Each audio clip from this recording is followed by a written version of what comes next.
pertama, yakni melempar batu berukuran besar kepada petugas kepolisian, hanya dituntut pidana penjara selama 7 bulan.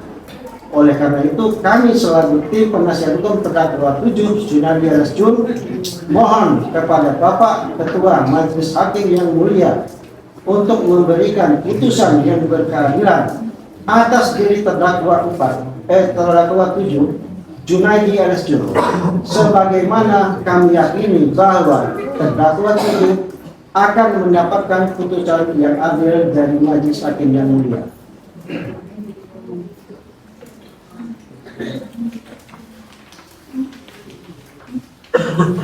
Majelis Hakim yang kami muliakan, saudara jaksa penuntut umum yang kami hormati, berdasarkan fakta yang terungkap dalam persidangan dan analisis fakta yang telah kami paparkan, maka kami selaku penasihat hukum terdakwa 6 Adik Dian Saputra alias Adik dan terdakwa 7 Junadi alias Jun dengan segala kerendahan hati memohon kepada Majelis Hakim yang mulia agar benar-benar memperhatikan rasa keadilan yang diharapkan terdakwa 6 dan terdakwa 7 serta keluarganya dengan memberikan hukuman yang seringan dengannya. Terima kasih tim penasihat hukum terdakwa 6 dan 7 Yudi Pratama Esa, Tambin Kepulauan Laut Esa, Muhammad Rasid Masa Esa ditandatangani.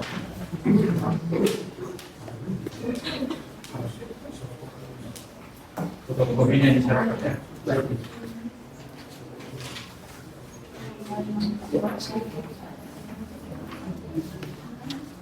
Ya, tentu tetap pada tuntutan.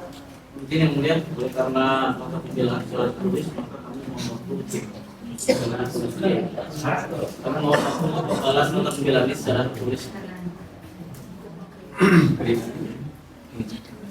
Ini kan dia tidak minta bebas. Siap dengan itu kan. Tapi mau menanggapi tertulis. Siap kalau diperbolehkan. Berapa hari? Nanti seolah-olah kami nanti majelis. Tenang. Ini hari? Hari Rabu. Hari 12. Senin? Baik ini. Kalau bagaimana?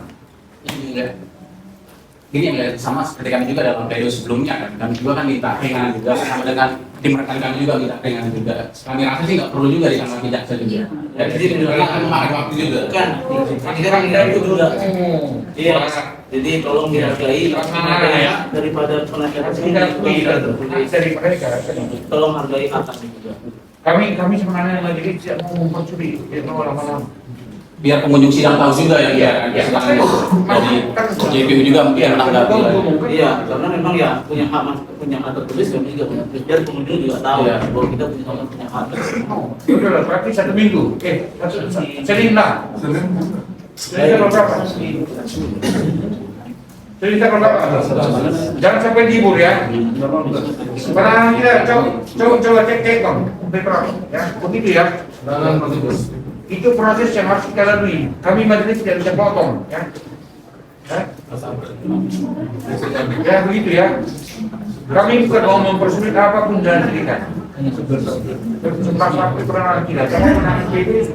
Jadi satu sebelah sampai. Oke ya. Tahu? Ya. Ya. Sudah. Nggak usah kalian diskusi. Boleh luar dulu. Kayak ada memantau wartawan pun ada memantau. Maka kalian akan menjelaskan ya, begitu ya. Karena penuntut umum akan menanggapi lagi untuk khusus perkara Munaidi dengan adik dia. Masih akan menangkap ya. Kami kasih waktu sekarang memberikan hari ini tanggal berapa? Berapa menurutnya? Baik, untuk yang 2 itu sepanjang menanggapi dia sendiri. Tapi untuk yang 6, karena kemarin sudah ada pledoya, kami sudah siap untuk membacakan. Oh siap. Oh begitu benar. Oke. Baik. Yang kemarin, yang anak oke. Sudah siap. Yang 2 karena ini berbeda. Siap. Silakan. Baik, terima kasih Yang Mulia. Mohon izin membacakan jawaban atau replik penuntut umum terhadap pledoi dalam perkara atas nama terdakwa Zainuddin Ibnu Hazar, terdakwa 2 Saprianto, terdakwa 3 Zainuddin Alias bin Rahman, terdakwa 4 M Yusuf bin Sukacil, terdakwa 5 Raffi alias Nafi bin Rami, dan terdakwa 8 Supiandra alias Pian bin Syarifudin. Pendahuluan. Assalamualaikum warahmatullahi wabarakatuh. Demi keadilan dan kebenaran berdasarkan ketuhanan yang Maha Esa. Majelis Hakim yang kami hormati, saudara penasihat hukum yang kami hormati.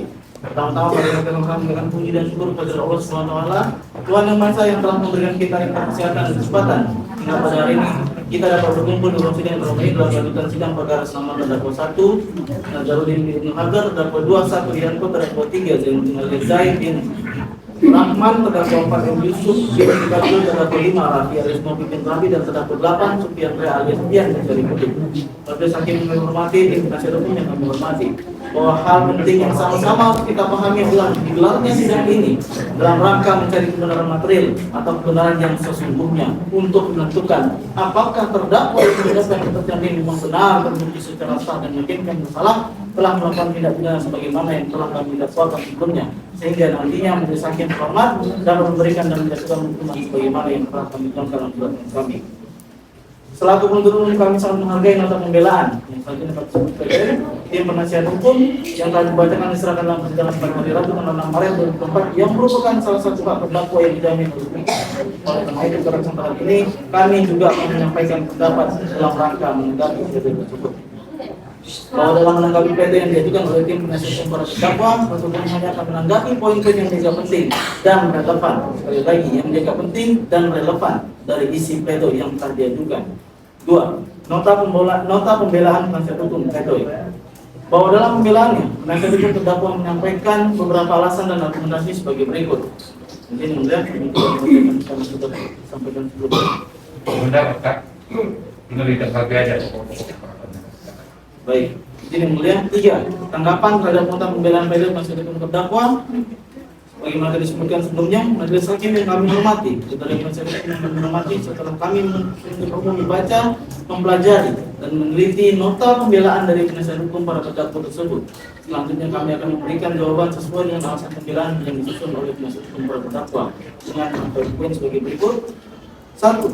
Bahwa di dalam pledoinya pada bagian fakta-fakta persidangan itu melampirkan keterangan saksi-saksi yang tidak pernah dihadirkan oleh penuntut umum untuk memberikan keterangannya dalam perkara akuo, diantaranya sebagai berikut. 1. Saksi Priandi. 2. Saksi Eki Tua. 3. Saksi Triandika Jati. 4. Saksi Dede Hermawan. 5. Saksi Hidul Yusman. 6. Saksi Heru Wibowo. 7. Saksi Jerry Firman. 8. Saksi Saudi Amzad. 9. Saksi Edward Mulia. 10. Saksi Bisa Putra. 11. Saksi Natal Wijaya. 12. Saksi Jerry Nielsen Leonardo. Adapun saksi-saksi tersebut di atas adalah saksi-saksi yang dihadirkan oleh penuntut umum dalam perkara lain, sehingga sudah seharusnya terhadap keterangan saksi-saksi tersebut yang dilampirkan dalam nota pembelaan agar dikesampingkan dan dianggap tidak memiliki nilai apapun dalam pembelaan untuk keenam terdakwa dalam perkara akuo. 2. Anggapan mengenai pembelaan keenam terdakwa, di mana keenam terdakwa saat itu datang ke kantor Batam melihat aksi demo sebagai wujud solidaritas sesama masyarakat Melayu dan bentuk dukungan moral bagi masyarakat Melayu di Pulau Rempang yang akan melalui penggusuran akibat proyek Rempang Eco City, serta dari awal tidak ada sebelum dengan melakukan kerusuhan karena aksi tersebut adalah aksi damai. 1. Penuntut umum berpendapat bahwa alasan tersebut tidak didasari oleh fakta persidangan yang sebenarnya. Bahkan penasihat hukum menyampaikan pendapat ahli pidana Dr. Ahmad Sofyan SHMH yang dihadirkan oleh penasihat hukum yang jelas-jelas telah mengatakan bahwa niat jahat atau sikap batin jahat seseorang dapat muncul sebelum terjadinya tindak pidana dan dapat muncul pada saat kejadian. Bahwa berdasarkan fakta persidangan melalui keterangan para saksi-saksi yang sesuai maupun keterangan beberapa saksi yang saling berdiri sendiri tentang suatu kejadian atau keadaan yang dapat digunakan sebagai suatu alat bukti yang sah apabila keterangan saksi itu ada hubungannya satu dengan yang lain sedemikian rupa sehingga dapat membenarkan adanya suatu kejadian atau keadaan tertentu, termasuk keterangan para terdakwa sendiri bahwa para terdakwa terpengaruh ketika melihat situasi telah memanas dan kemudian ikut melakukan pelemparan batu ke arah gedung BP Batam maupun ke arah petugas yang melakukan pengamanan. 2. Bahwa jika memang tidak ada niat dalam diri para terdakwa untuk melakukan perjuangan. Seharusnya para terdakwa pergi memisahkan diri pada saat situasi telah memanas dan ikut serta dan ulangi dan tidak ikut serta melakukan pelemparan batu ke arah gedung BP Batam maupun ke arah petugas yang melakukan pengamanan. Atas dasar hal tersebut, tentunya alasan ini ditolak dan tidak dipertimbangkan oleh majelis hakim. 3. Mengenai pembelaan pada saat kejadian perkara Aqua bermula karena Kepala BP Batam tak kunjung memberikan kepastian bagi masa aksi terkait penolakan masyarakat Rempang untuk digusur dari Pulau Rempang akibat Rempang positif dan menuntut pembebasan masyarakat Rempang yang ditahan oleh pihak kepolisian sehingga menuntut sikap anarkis dari demo yang tak terkontrol yang membuat penolakan terdakwa ikut serta. Penuntut umum berpendapat bahwa terlepas dari pemicu masa aksi menjadi panas yang disebabkan oleh ketidakpuasannya atas jawaban yang diberikan oleh Kepala BP Batam pada saat menemui masa aksi di tanggal 11 September 2003 lalu. Apakah lantas tindakan anarkis berupa pelemparan batu ke arah gedung BP Batam maupun ke arah petugas yang melakukan pengamanan kemudian menjadi dibenarkan secara hukum? Jawabannya adalah tidak. Karena hal tersebut bukan merupakan suatu bentuk alasan pembenar maupun alasan pemaaf sebagaimana yang ditemukan dalam pasal 58 sampai dengan pasal 51 KUHP.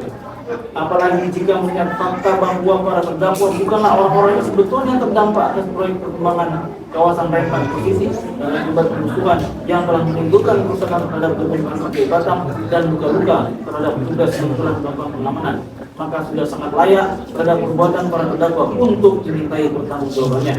5. Ulangi 4. Tanggapan mengenai pembelaan pada perkara Aqua telah membuat masing-masing para terdakwa kehilangan mata pencariannya. Bahkan sebagian terdakwa yang telah berstatus karyawan tetap telah dipecat dari perusahaannya dan kehilangan mata pencariannya dan nanti harus memulai kembali dari nol dan mencari pekerjaan kembali untuk melanjutkan kehidupan keluarganya dan menjamin melakukan hidup istri dan anak-anaknya. Bahwa terkait dengan pembelaan ini bentuk telah mempertimbangkannya secara cermat dan hati-hati yang didasarkan pada hati nurani dalam menentukan lamanya pidana yang dituntut terhadap para terdakwa sebagaimana surat tuntutan yang telah dibacakan dan diserahkan pada hari Rabu tanggal 6 Maret 2024. 5. Tanggapan mengenai pembelaan ke-6 terdakwa merupakan kepala keluarga dan tulang punggung keluarga serta rata-rata berpengaruh rendah dan minim pengetahuan terkait apa yang dilakukannya. Bahwa terkait dengan pembelaan ini, penuntut umum telah memasukkannya dalam hal-hal yang meringankan sebagaimana tertuang dalam surat tuntutan yang telah dibacakan dan diserahkan pada hari Rabu tanggal 6 Maret 2024, sehingga pada hakikatnya tanggapan penasihat hukum tersebut hanya bersifat pengulangan.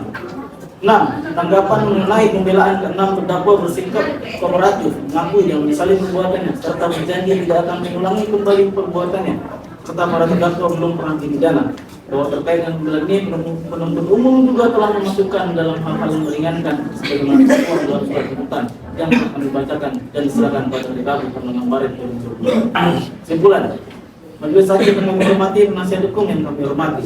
Berdasarkan uraian jawaban atas pembelaan penasihat hukum terdakwa yang sebagaimana telah kami tuangkan dan kami bacakan, maka sampailah kami pada kesimpulan di dalam jawaban terhadap nota pembelaan terkait dengan penasihat hukum terdakwa, yaitu sebagai berikut.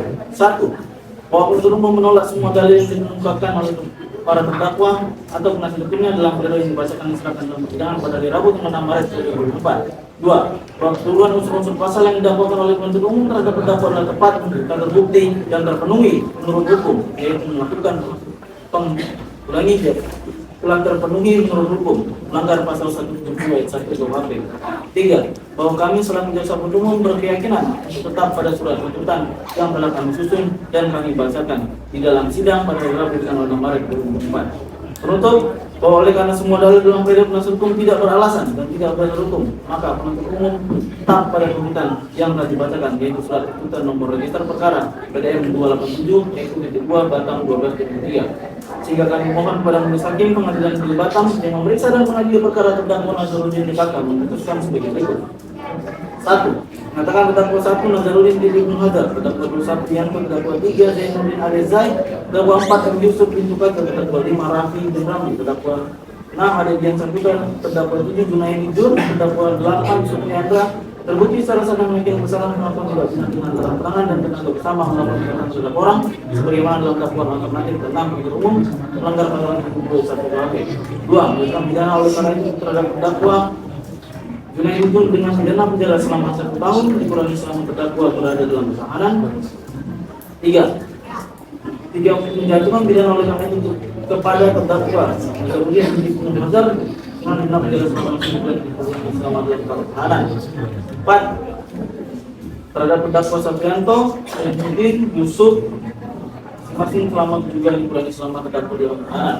5. Menetapkan agar terdakwa Taminahan. 6. Menetapkan barang bukti berupa 1 sampai dengan seterusnya sesuai dengan surat ajukan yang telah kami bacakan. 7. Membubarkan kepada para terdakwa untuk membayar biaya negara sebesar masing-masing 5.000 rupiah. Demikian dari kami terhadap penjelasan hukum terdakwa yang kami bacakan dan kami hasilkan hari ini Rabu tanggal 13 Maret 2024. Jaksa penuntut umum pada pemeriksaan di tengah tahanan. Demikian. Yang itu yang terus pokoknya sudah diserahkan. Yang untuk 2 atas nama Junaidi dengan Abdul Kadir. Kadir ya. Ada dia Saputra, ada Sareh ya. Akan ditanggapi secara tertulis oleh penuntut umum tanggal 18 ini. Untuk yang 6 orang nama Najaruddin Contoh. Silakan. Di dalam repit dari jaksa penuntut umum ini sebenarnya sudah dijelaskan juga di sini untuk si Adib yang Saputra dan Junaidi yang mulia. Di sini sudah ada di penutupnya. Di sini yang dia kami sampaikan bahwa tadi sudah kami sampaikan dari awal bahwa kami juga punya hak. Ini pledoi juga baru disampaikan pada hari ini penasihat hukum bagaimana ini. Saudara penasihat dari siapa? Izin Saudara jangan menjawab yang pembagian nanti kalau saya tanggapi kalau maka nanti saya dilapor ke Dedi lagi. Yang bagian itu kok tanggapi. Ya. Silakan. Baik, Enggak. Enggak, kita seperti di sidang ini kan. Atas nama Junaidi mana Junaidi? Ya kan, adik dia di Saputra. Sudah dibacakan pemberannya. Penuntut umum akan menangkap secara tertulis hari Senin, tanggal 18. Oke? Selesai di situ. Yang untuk Najaruddin dan kawan-kawan sudah ditambahkan penuntut umum tadi. Apakah akan menangkap lagi dari dalam duduk? Saya tanyakan. Tidak. Tetap dengan berperan ya. Enggak. Itu supaya tertib tidak jangan dia menyambutkan haknya, yang bukan kamarnya kan. baik, izin yang sebelumnya mungkin sedikit kami juga butuh penjelasan di dalam penuntut yang disampaikan oleh jaksa penuntut. Tidak, saudara kan silakan ditanggapi nanti dalam apa. Baik. Nah, hati itu menanggapi secara tertulis. Kami tidak ada masalah. Kami kan. Baik. Ya. Jadi kan terbuka dan salah gini tuh. Orang lagi ya sudah kamar. Kita kan ditanggapi yang kewenangan dia. Sekarang yang dia tanggapi yang bukan kewenangan dia. Gitu ya. Berarti ini belum bisa kami nyatakan tadi itu. Karena harus 2 orang lagi harus masih ada replik ya. Tapi bersama semua. Oke ya. Jadi sidang-sidang tunda akan digelar kembali pada hari Senin tanggal 18 ya. Mendengarkan tangkapan tanggal 9 dari terdakwa Junaidi dan Adik Kurniawan ya. Ini dibawa semua ya. Ini nggak bisa dibentang ya. Dibawa semua. Begitu ya. Baik-baik dirutan sana ya. Dengan ini Senin yang sulit. Yang belum pernah marah silakan. Yang kawan silakan aja nak masuk ke apa? Ke Eropa. Makan biarkan biarkan. Ya tunda aja lah biar lebaran ya. Lebaran kembali aja. Kalau mau jumpa dengan keluarga silakan.